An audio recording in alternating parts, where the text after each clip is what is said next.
Hello दोस्तों, आप सभी का स्वागत है आपके अपने YouTube चैनल मैथ्स लव पर। दोस्तों, ये चैनल का नाम ही रखा है मैथ्स लव, इसलिए कि भाई आपको मैथ से प्यार हो जाएगा। इसमें मैं बेसिक मैथ पढ़ाऊंगा जो एकदम बेसिक कॉन्सेप्ट के साथ होगा, ताकि आप मैथ को सीखने के लिए जो एक कला होनी चाहिए आपके अंदर, वो चीज़ें हो जाएगी कि भाई मैथ को आप आसान तरीके से कैसे सीख सकते हैं। चाहे आप किसी क्लास के स्टूडेंट हैं, आपको मैथ समझ में आने लगेगा, यानी मैथ से आपको प्यार हो जाएगा। आप बड़े बुजुर्ग हैं, नौजवान हैं, बच्चे हैं, सबके लिए मैथ बहुत आसान मैं कर दूंगा। आइए, आज मैं मैथ के एक टॉपिक पर बात करता हूं जिसका नाम है डेसिमल एंड फ्रैक्शन, यानी दशमलव और भिन्न। दशमलव से आप अवगत होंगे, यह दशमलव का सिंबल होता है। अगर मैं लिखता हूं 3.5, इसको हम 3.5 भी कहते हैं, 3.5। आप ये भी बात जानते होंगे कि ये 3.5 है। अगर मैं दशमलव हटाऊंगा तो बट्टा में 1 होने के साथ साथ अगर 1 अंक बाद दशमलव है दाहिने तरफ से, तो बट्टा में 1 0, यानी आप ये कह सकते हैं कि ये 35/10 है। और इसे आप काट के और छोटा कर सकते हैं, 5 सत्ते 35, 5 दूना 10। अब जब ये 3.5 ये दशमलव में संख्या था, अब यह भिन्न में संख्या हो गया 7/2। पर दोस्तों, ये बात भी आपको जानना जरूरी है कि ये भिन्न तो है, लेकिन ये प्योर भिन्न नहीं है, प्योर फ्रैक्शन नहीं है। इसको हम शुद्ध भिन्न नहीं कह सकते, इसको मिश्रित भिन्न कहेंगे। कहिए, इसको मिश्रित भिन्न क्यों कहेंगे? देखिए, 7 में 2 से भाग लगेगा, आप जानते हैं। भाग लगाएंगे, आपको पता है 7 में जब 2 से भाग लगाते हैं, 2 तिहाई 6, शेष बचता है 1। हम लिखते कैसे हैं? तो ये 3 जो है 3, ये पूर्णांक आ गया, यानी 3 पहले लिखाता है, 1 ऊपर लिखाता है, और 2 से तो भाग हो ही रहा था, बट्टा में 2, यानी आप 3 पूर्णांक 1/2 भी कह सकते हैं 7/2 को, यानी 3.5 को 7/2, 7/2 को फिर 3.5 आप ऐसे भी लिख सकते हैं। यानी आप यहां डेसिमल से फ्रैक्शन में चले गए, और ये जो फ्रैक्शन आया, ये जो भिन्न आया, ये मिश्रित भिन्न था। जब अंश बड़ा है, हर छोटा है, ऊपर वाले को अंश कहते हैं, नीचे वाले को हर कहते हैं। अंश बड़ा हो, हर छोटा हो, तब ये मिश्रित भिन्न होता है। ये कैसा भिन्न होता है? मिश्रित भिन्न होता है, मिश्रित भिन्न। अब आ जाइए, लेकिन अगर ऐसा हो, मैं आपको बताना चाहूंगा कि अगर मान लीजिए अंश छोटा और नीचे में कोई बड़ी संख्या हो, ऊपर वाले से नीचे बड़ी संख्या हो, तो ये प्योर भिन्न कह सकते हैं आप इसको, प्योर भिन्न, प्योर फ्रैक्शन, प्योर फ्रैक्शन कहेंगे, यानी इसको शुद्ध भिन्न कह सकते हैं। इसको क्या कह सकते हैं आप? शुद्ध भिन्न कह सकते हैं।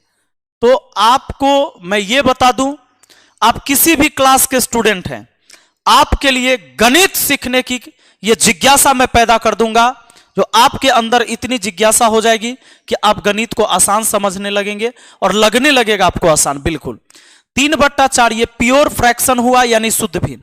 7/8 या 7/12, जैसे ही ऊपर छोटा है नीचे बड़ा है, इस सब को हम शुद्ध भिन्न ही कहते हैं, शुद्ध भिन्न कहते हैं, यानी प्योर फ्रैक्शन कहते हैं। लेकिन अगर यही उल्टा हो जाता है, आप जान लीजिए, ये 5/4 हो गया, 9/9 अगर मैं 3 ही लिख दूं, हाँ इसको भी कह सकते हैं, 3 तिहाई 9 है ना, और 3/1 कहेंगे। लेकिन अब ये क्या है? 3 ये पूर्णांक आ गया, पूरा पूरा बट्टा में तो सब संख्या के, हर संख्या के बट्टा में 1 होता ही है, ये पूरा पूर्णांक आ गया। अगर मैं भिन्न में लिखूं इसको, तो मैं ऐसे लिख सकता हूं, ये 12/7, ये मिश्रित भिन्न, क्योंकि 7 से जब मैं भाग लगाऊंगा इसमें, तो 7 से भाग लगाऊंगा, 7 एकम 7, शेष बचेगा 5, जो शेष बचेगा उसको ऊपर लिखते हैं, और जिससे भाग दे रहे हैं बट्टा में वो फिर रहेगा, यानी 1 पूर्णांक 5/7। दोस्तों, 1 को पूर्णांक कहा जाता है, 1 को क्या कहा जाता है? पूर्णांक। और ये 5/7 को आप शुद्ध भिन्न कह सकते हैं, ये शुद्ध भिन्न है आपका, है ना। तो इसीलिए 12/7 में, क्योंकि इसमें एक पूर्णांक भी आ गया, 7 में जब हम 12 में जब हम 7 से भाग लगाएं, 7 से भाग लगाएं, 7 एकम 7, 12 में से 7 गया 5, तो यानी कि एक पूर्णांक आ गया हमारा। ये एक बार भाग लगा, एक पूर्णांक 5/7, 5/7 को भिन्न कहेंगे, एक को पूर्णांक कहेंगे। अब देखिए, आपसे कभी कभी क्या पूछता है, आपसे पूछा जाए कि जरा बताइए 12/7 जो है, 12/7 है, इसमें से कौन सा भिन्न घटा दे, 12/7 में से कौन सा भिन्न घटा दे कि यह पूर्णांक बच जाए। 12/7 से, 12/7 से कौन सा भिन्न, कौन सा भिन्न, कौन सा भिन्न घटा दे, घटा दे कि शेष, शेष फल, शेष फल पूर्णांक बच जाए, पूर्णांक बच जाए। ऐसा सवाल आपसे बोला जाएगा। सुनिए, 12/7 में से कौन सा भिन्न घटा दे कि शेष फल जो बचेगा वो पूर्णांक हो जाए। वो 12/7 को देखिए, क्या यह प्योर भिन्न है? नहीं। 7 एकम 7 और शेष 5, 5 को ऊपर लिखना है, 7 से भाग तो हो ही रहा है, यानी एक पूर्णांक 5/7 है। दोस्तों, आप इसको 1 + 5/7 भी लिख सकते हैं, लिख सकते हैं बिल्कुल। एक पूर्णांक 5/7 है, इसको 1 + 5/7 लिख सकते हैं। यहां कोई चिन्ह नहीं दिख रहा है, मतलब यहां प्लस है, मतलब यहां क्या है? प्लस है।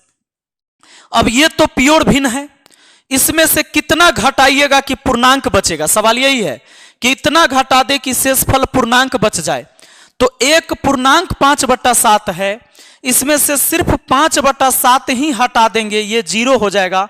5/7 से 5/7 घट गया, तो जो शेष बच जाएगा यह पूर्णांक ही तो है, क्योंकि यह पूर्णांक है जी हमारा, यह पूर्णांक है और यह भिन्न है। अगर पूर्णांक बचाना चाहते हैं कि हमें पूर्णांक बचे, तो भिन्न को घटाना पड़ेगा।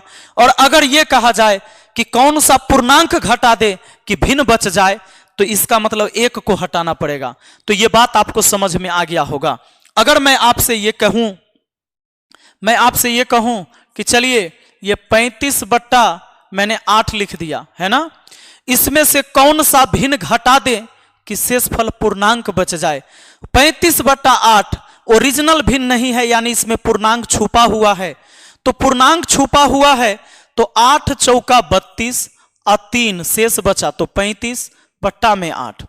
आप जानते हैं इसमें 4 पूर्णांक है जी, 4 क्या है? इंटीजर्स हैं, पूर्णांक है। और ये 3/8 क्या है? भिन्न है, यानी फ्रैक्शन है। बात है समझ में? ये इंटीजर्स हैं, पूर्णांक है। 4 जो है पूर्णांक है और 3/8 भिन्न है, यानी फ्रैक्शन है। दोस्तों एक बात बताओ, इसको हम ये भी कह सकते कि ये 4 + 3/8 है। इसको आप ऐसे कह सकते हो 4 + 3/8 है ये। अब देखिए, तो ये पूर्णांक है, ये भिन्न है। अगर आप चाहते हैं कि आपके पास पूर्णांक बचे, तो भिन्न को हटाना होगा, और वो भिन्न कितना है? 3/8। इसको हटा दीजिए। तो आपसे जब भी ऐसा कहेगा कि 35/8 में से कौन सी भिन्न घटा दिया जाए कि शेष फल पूर्णांक बच जाए, तो बस इसको पहले भाग लगाइए। 4 पूर्णांक 3/8, भिन्न घटाने के लिए कहा है 3/8 हटेगा। और कहता कौन सा पूर्णांक हटा दिया जाए कि भिन्न बच जाए, तो पूर्णांक 4 हटा देते। अगर 4 इसमें से पूरे में से माइनस कर देते हैं, 4 से 4 ये 0 हो गया, ये 3/8 जो बचा यह भिन्न ही तो बचा। बात आए समझ में? तो बिल्कुल मुझे उम्मीद है कि यह बात आपको समझ में आ गया, और आप यह भी समझ गए कि 7/8 हो और 8/7 हो, इसमें शुद्ध भिन्न कौन है? शुद्ध भिन्न ये है जिसमें भाग अब नहीं लगेगा, जिसके हर से अंश छोटा है ना। देखिए, और यहां क्या है? हर से अंश बड़ा है, ये तो भाग लगेगा 1 पूर्णांक 1/7। तो ये ओरिजिनल भिन्न नहीं है, ये मिश्रित भिन्न है, क्योंकि इसमें पूर्णांक भी है और भिन्न भी है। इसमें क्या है जी? इसमें पूर्णांक भी है, इंटीजर्स भी है और फ्रैक्शन भी है, लेकिन इसमें भाग लगेगा ही नहीं, पूर्णांक नहीं आएगा। ये शुद्ध भिन्न कहलाएगा, ये शुद्ध भिन्न कहलाएगा। क्यों शुद्ध भिन्न कहलाएगा? क्योंकि इसमें कोई पूर्णांक छुपा हुआ नहीं है। पक्का? अब देखिए, आपको ये बात समझ में आ रहा है ना, तो बहुत मजा आएगा आपको पढ़ने में। दोस्तों दशमलव संख्या, आप फ्रैक्शन एंड डेसिमल पढ़ रहे हैं तो फ्रैक्शन से डेसिमल में और डेसिमल से फ्रैक्शन में चेंज करना होता है। जैसे अगर आपसे कहा जाए कि 0.12 इसको भिन्न में बदलिए तो आप फटाक से करेंगे, ये 12/1 लिखिए और 2 अंक बाद दशमलव है, 2 0 दीजिए, कटेगा तो काट दीजिए 4 से 3 बार में, 4 से 25 बार में, यानी 4 से 3 बार में 4 3 12 और नीचे 4 से काटेंगे 25 बार में, यानी ये दशमलव वाला जो संख्या था भिन्न में 3/25 हो गया। भिन्न में कितना हो गया? 3/25। दोस्तों अगर कोई चीज भिन्न में होता है और इसी को अगर प्रतिशत में ले जाना हो, बात आए समझ में, अगर इसी को प्रतिशत में ले जाना हो तो नियम यह कहता है कि भिन्न वाली संख्या में 100% से गुना कर देने से वो प्रतिशत में चेंज हो जाएगा। यानी 3/25 में आप अगर 100% से गुना कर देते हैं तो 25 चौका 100 हो जाएगा और ये 3 चौका 12% कह सकते हैं। आप इसको 12% कह सकते हैं। 3 चौका 12%। 100 से गुना नहीं होता है, याद रखिएगा, 100% से गुना होता है। और क्यों होता है अभी मैं बताऊंगा। देखिए तो ये 0.12 3/25, इसको भिन्न में मान कहेंगे 3/25। ये संख्या दशमलव में था, है ना, ये दशमलव संख्या था जी, दशमलव संख्या था।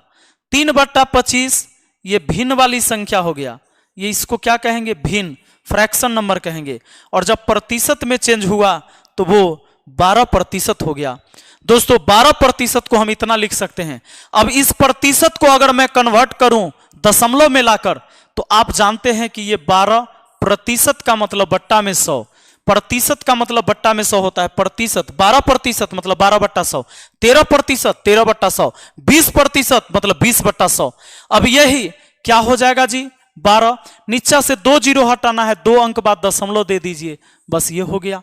आपने देखा कैसे दशमलव वाली संख्या भिन्न में चेंज होती है, भिन्न की संख्या प्रतिशत में कहेंगे और प्रतिशत वाली संख्या को वापस फिर भिन्न में और भिन्न वाली संख्या को फिर दशमलव में हम चेंज कर सकते हैं। तो दोस्तों मैं अगर आपसे यह कहूं कि कोई दशमलव में 0.25 है, यह संख्या है, यह दशमलव नंबर है, अगर इसको मैं फ्रैक्शन में चेंज करना चाहूंगा तो यह है आपका 25 और 25/100 हो जाएगा, क्योंकि ऊपर में 2 अंक बाद दशमलव है तो बट्टा में 2 0 हो गया। अब इसको हम काट सकते हैं, 25 से कम 25, 25 चौका 100, तो यह आपका दशमलव संख्या था, दशमलव, है ना, यह दशमलव संख्या था। यह संख्या क्या हो गया जी? फ्रैक्शन हो गया। फ्रैक्शन यानी कि भिन्न इसको कहते हैं, हिंदी में क्या कहते हैं? भिन्न कहते हैं। और 1/4 को अगर मैं प्रतिशत में ले जाना चाहूं तो इसमें 100% से गुना करना होगा, 100% से। 4 से 100 को भाग दिया 25 बार में तो ये आ जाएगा 25%। और 25% को फिर मैं दशमलव में वापस ले जाना चाहूं तो हम 25/100 लिख सकते हैं। और 2 0 नीचे से हटाना है तो 2 अंक बाद दशमलव लगा सकते हैं, यानी हम ऐसे लिख सकते हैं दोस्तों। बिल्कुल, तो मुझे उम्मीद है कि ये चीजें आपको बहुत अच्छा से समझ में आया होगा। आप कितनों कमजोर गणित में हैं, आपको गणित से लगाव नहीं हो रहा है, बिल्कुल ये एपिसोड आपको लगाव ला देगा, बिल्कुल आपको आसान लगने लगेगा। आपके बच्चे भी पढ़ते हैं, अगर उन्हें आप ये वीडियो दिखाएंगे तो उन्हें बिल्कुल है कि बहुत अच्छा लगेगा और समझ में आएगा। अब आपने देखा, अब ये समझिए कि हम 100% से गुना करते, जैसे मान लो 3/5 है तो ये तो भिन्न वाला मान है ना, ये संख्या क्या है? भिन्न में है। और इसको मैं प्रतिशत में ले जाना चाहता हूं तो प्रतिशत में मैं अगर ले जाना चाहूंगा तो क्या करना होगा? हमने आपको कहा 100% से गुना। देखिए 100% से गुना क्यों होता है? क्योंकि अगर मान लो कोई भी भिन्न हो, 100%, आप जानते हो 100% से मैं गुना कर रहा हूं, ये इसलिए कर रहा हूं कि कोई भी भिन्न में, कोई भी मान में, अगर आपको सोचो, अगर ये 3/5 है, 3/5 है, सिर्फ ऊपर 2 से गुना कर दोगे या नीचे कुछ नहीं करोगे तो ये मान अलग हो गया। अब ये 3 दूना 6/5 हो गया। 3/5 अलग मान होता है, 6/5 अलग होता है। इसी को बैलेंस बनाए रखने के लिए अगर मान लीजिए 2 से ऊपर गुना और 2 से नीचे गुना कर दिया जाए तो कोई दिक्कत नहीं होता है। और आपको पता है कि 2 से 2 तो कट ही जाएगा, तो ये 3/5 होगा। या यूं कहिए कि अगर मैं 2 से गुना करता हूं ऊपर नीचे 2 से गुना करता हूं तो 3 दूना ऊपर 6 होगा, फिर 5 दूना 10 होगा। और फिर मैं जब काट दूंगा 2 से 2 तिहाई 6 और 2 से 2 पचे 10, यानी 3/5 फिर से आ जाएगा। यानी दोस्तों कि जितना से ऊपर गुना उतना से नीचे गुना, तब इस मान में कोई बदलाव नहीं होता है। जितना से ऊपर गुना उतना से ही नीचे गुना, तो इस फ्रैक्शन के मान में कोई बदलाव नहीं होगा। इसीलिए हम यहां 100 से गुना नहीं करते हैं, हम करते हैं 100% से गुना। क्यों? क्योंकि प्रतिशत का मतलब होता है बट्टा में 100। ये प्रतिशत का सिंबल अगर हटाओगे तो बट्टा में 100 ही हुआ, लेकिन अभी ये फिर फ्रैक्शन में रहेगा। हम प्रतिशत में इसको कैसे कह सकते हैं? तो हम प्रतिशत में तभी कहेंगे जब बट्टा में 100 न लिख के इसके बदले प्रतिशत रहने दें, और प्रतिशत का मतलब होता ही है कि वो बट्टा में 100 है। अब 5 से इसको काटिएगा 100 को 20 बार में, तो 20 तिहाई 60% हुआ दोस्तों। ये 60% होगा। आप चाहें तो 60% प्रतिशत का मतलब फिर बट्टा में 100 लिख सकते हैं। 0 से 0, 6 का आधा 3, 10 का आधा 5 भी कह सकते हैं। यानी ये 60% फिर से 3/5 हो गया। 3/5 में मैंने 100% से गुना किया 60%, और 60% का मान फिर 3/5 आ गया। तो आपको ये बात समझ में आया? अगर कोई व्यक्ति आपसे कहता है कि सुनो 4/5 को प्रतिशत में ले जाना है, कितना से गुना? आप कहना 100 से नहीं, प्रतिशत में ले जाना है, 100% से गुना होगा, 100% से। बात है समझ में? अब 5 से इसको काटेंगे 20 बार में, तो 20 चौका 80% हुआ। पक्का? अब एक बात, बड़ी इंपॉर्टेंट बात मैं आपको समझाना चाहूंगा दशमलव के बारे में। देखिए, कभी भी अगर मान लीजिए कि ये 2.5 है, तो 2.5 यानी 2 + 0.5 लिख सकते हैं। इसको आप बिल्कुल ऐसे लिख सकते हैं। कभी भी दशमलव का जोड़ घटाओ, जैसे 2.53 है, फिर आपको जोड़ना है 2.05, इसको जोड़ना है। तो दशमलव का जोड़ घटाओ कुछ भी हो तो इसको दशमलव के दशमलव सामने लिखते हैं। 2.53 है, ठीक है। फिर ये दशमलव है ना, दशमलव को दशमलव सामने लिखिए। दशमलव के बाद है 0.5 और दशमलव से पहले है 2। इसको ऐसे जोड़ते हैं हम। इधर से 3 और 5 कितना? 8। ये हो गया सीधा 5। ये दशमलव है तो दशमलव, ये 2 और 2 4। आप इसको ऐसे जोड़ेंगे। दशमलव का जोड़ जब भी लिखेंगे दशमलव को दशमलव सामने ही लिखेंगे। अब मान लीजिए 0.235 है, इसमें जोड़ना है 1.01, इसको जोड़ना है। हम कैसे जोड़ेंगे? तो दशमलव को दशमलव के सामने 0.235 है, फिर आगे है 1 दशमलव, दशमलव को दशमलव के सामने, फिर 0.1। अब दोस्तों आप चाहें तो इसके दशमलव के बाद 0 दे सकते हैं, कोई दिक्कत नहीं होता है। दशमलव के बाद 0 दे सकते हैं, दशमलव के बाद 0 दे सकते हैं। अब जैसे ही जोड़ेंगे इसको तो ये 0.5 होगा, 3 और 1 4 होगा, ये 2 आएगा और 0.1 ही होता है। ऐसे लिख सकते हैं आप, ठीक है। आप ये बात को समझ लीजिए। अगर आपको घटाना भी है 18.97, अगर इसको हम माइनस करते हैं, मान लीजिए 23.1 या 0.1 से, तो आपको क्या करना है? 23.01 लिखना है। दशमलव को दशमलव के सामने 9 7। अब यहां पर कितना? 18, दशमलव से पहले 18। घटाएंगे आप, कैसे घटाएंगे? 11 में से 7 घटेगा 4, इधर हासिल लेते हैं। 11 में से 7 घटेगा 4, ये बचा 9। 9 में से 9 गया 0, तो हासिल इधर से गया था, ये 2 बच गया। यानी कि ये 12, 12 में से 8 घटा तो 4। अब ये 1 में से 1 जाएगा तो 0, इसके पहले 0 लगाने से कोई दिक्कत ही नहीं, यानी 4.04 हो जाएगा। तो दशमलव का जोड़ घटाव जब भी करते हैं तो दशमलव को दशमलव के सामने लिखना है। अगर मान लीजिए 0.5 है और इनका स्क्वायर करते हैं आप, तो आपको यह बात पता होगा कि 5 का स्क्वायर होता है 25। क्यों? 5 गुना 5 तो 5 25 होता है जी। अगर मैं कहूं 6 का स्क्वायर, तो 6 गुना 6 यानी 36 होता है जी। यानी अगर मैं कह दूं कि 3 का पावर 4, तो 3 को 4 बार लिख के गुना करना होता है जी। पावर जितना है बेस उतना बार लिखाता है गुना में। देखिए पावर 2 है, बेस नीचे है, पावर ऊपर है, बेस नीचे है, पावर ऊपर है। पावर 2 है, 5 2 बार लिखाया। यहां भी पावर 2 है यानी 6 2 बार लिखा है। यहां पावर 4 है तो ये जो बेस में 3 है ये 4 बार लिखाएगा। और 3 चौके 12 नहीं होगा, ये होगा 3 तिहाई 9, 9 तिया 27, 27 तिहाई 81, 3 तिहाई 9, 9 तिया 27, 27 तिहाई 81 होगा। दोस्तों तो देखिए अभी आप दशमलव को भूल जाइए, 5 का स्क्वायर करिए 25, और जब दशमलव करेंगे, सॉरी दशमलव बैठाएंगे ना अब, तो ये 5 का स्क्वायर 25 किए, तो पावर 2 है ना, यानी अब ये 2 अंक बाद दशमलव चला जाएगा, यानी 0.25 हो जाएगा। ऐसा इसलिए होता है कि देखिए 0.5 गुना 0.5 लिखिएगा, है ना, तो 25 तो हुआ ही, दशमलव के बाद 1 अंक, दशमलव के बाद 1 अंक, यानी टोटल 2 अंक, यानी दशमलव के बाद टोटल 2 अंक होना चाहिए, इसलिए 2 अंक के बाद दशमलव बैठा देते हैं। ऐसे लिखते हैं। अगर मान लीजिए 0.4 है और इसका पावर 3 है, तो आप लिख सकते हैं 4 का क्यूब 64, और देखिए पावर 3 है, 3 अंक बाद दशमलव दीजिए, एक 0 लगाइए, 4 6 है, अब यहां दशमलव दीजिए, ये हो जाएगा आपका आंसर 0.64, ये आप बोल सकते हैं। दोस्तों एक बात और समझ लीजिए, अगर मान लीजिए 0.15 है ना, और इनका स्क्वायर करते हैं, तो बोलिए 15 का स्क्वायर कितना होता है, 225।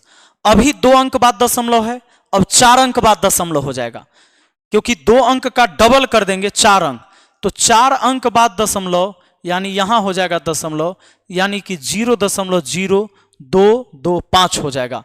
कैसे, तो देखिए 0.15 का स्क्वायर, यानी इसको 0.15 2 बार लिख सकते थे, पावर 2 है तो 2 बार लिखेंगे। अब 15 और 15 को गुना करेंगे तो होता है 225। अब 2 अंक यहां है, 2 अंक यहां है, तो 4 अंक बाद दशमलव होना चाहिए। दाहिने साइड से ये 3 अंक 1 0 रखिए, अब 4 अंक हुआ, अब यहां दशमलव दीजिए, और दशमलव से पहले 0 दे सकते हैं, इससे कोई नुकसान नहीं होता है। आप इसको ऐसे लिख सकते हैं। मुझे उम्मीद है कि दशमलव के बारे में ये चीजें समझ में आया आपको। दोस्तों मैं चाहता हूं कि ये वीडियो बड़ा ना हो, इसलिए मैं इस वीडियो को यहीं रोकता हूं। दशमलव के बारे में और सारे रोचक जानकारी मैं आपको अगली वीडियो में बताऊंगा, जो आपके कंपटीशन के एग्जाम में भी पूछे जाते हैं, और बड़ी खतरनाक तरीके से आप उसके बारे में सीख पाएंगे। तो अगर आपको ये वीडियो अच्छा लगा है, बेसिक मैथ का वीडियो, तो चलिए इस चैनल को सब्सक्राइब करिए। ये नया चैनल है अपना मैथ मस्ती का, ये ऑफिशियल चैनल है मैथ लव चैनल, यानी मैथ से आपको प्यार करवा दूंगा मैं, तो पक्का करवा दूंगा। मिलते हैं फिर अगली वीडियो में। Thank you, best of luck.